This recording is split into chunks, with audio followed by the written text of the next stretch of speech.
అప్పాజిపల్లి గ్రామ సచివాలయంలో నూతన సర్పంచ్ నాయని వెంకటగౌడ్ అధ్యక్షతన బుధవారం ఘనంగా గ్రామసభ నిర్వహించారు. గ్రామ అభివృద్ధి, సామాజిక మార్పు లక్ష్యంగా ఈ సభలో పలు కీలక అంశాలపై చర్చించి ఏకగ్రీవ తీర్మానాలు చేశారు. గ్రామంలో బాల్య వివాహాలను పూర్తిగా అరికట్టాలని సభ నిర్ణయించింది. 18 ఏళ్లలోపు బాలికలకు 21 ఏళ్లలోపు బాలులకు వివాహం చేయడం చట్టరీత్యా నేరమని, ఇందుకు సహకరించే పురోహితులు, క్యాటరింగ్, ఫోటోగ్రాఫర్లపై కూడా కఠిన చర్యలు తీసుకుంటామని హెచ్చరించారు. పంటలను నాశనం చేస్తూ ప్రజలను ఇబ్బంది పెడుతున్న కోతులను పట్టుకుని అటవీశాఖ అనుమతితో దూరంగా ఉన్న అటవీ ప్రాంతాలకు తరలించాలని నిర్ణయించారు. గ్రామ పొలిమేరలో బెల్ట్ షాపులను, అక్రమ మద్యం విక్రయాలను పూర్తిగా నిషేధించాలని తీర్మానించారు. మద్యం వల్ల కలిగే అనర్థాలపై యువతకు అవగాహన కల్పించాలని సభ నిర్ణయించింది. మహిళా స్వయం సహాయక సంఘాల సమావేశాల కోసం శాశ్వత మహిళా భవనం నిర్మించాలని, దీనికి అవసరమైన స్థల కేటాయింపు మరియు నిధుల సమీకరణకు శ్రీకారం చుట్టాలని తీర్మానించారు.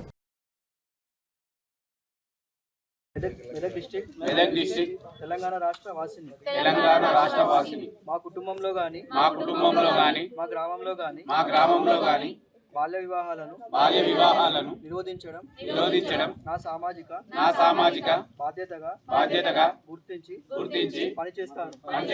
18 సంవత్సరాలు నిండని అమ్మాయికి మరియు 21 సంవత్సరాలు నిండని అబ్బాయికి వివాహం చేయకూడదు.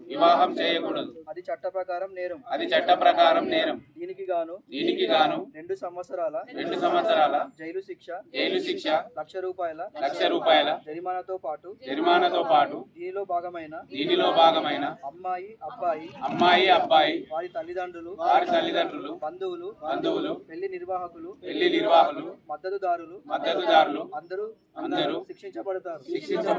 బాల్య వివాహాల వల్ల వారి జీవన విధానంలో మానసిక స్థితిలో పరిపక్వత లేక వారి భవిష్యత్తు జీవితంలో ఎన్ని రకాల నష్టాలు జరుగుతాయో వాటి గురించి తెలియజేశానని ప్రతిజ్ఞ చేస్తున్నాను. ఎక్కడైనా బాల్య వివాహాలు జరుగుతున్నట్లు నాకు తెలిసిన నేను చూసిన వెంటనే సంబంధిత అధికారులకు అనగా చైల్డ్ లైన్ 1098 పోలీస్ శాఖ 100కి విజన్ సంస్థ వారికి గ్రామ కార్యదర్శికి తహసీల్దార్ కు child development project CDPO BBA help line number 1800 102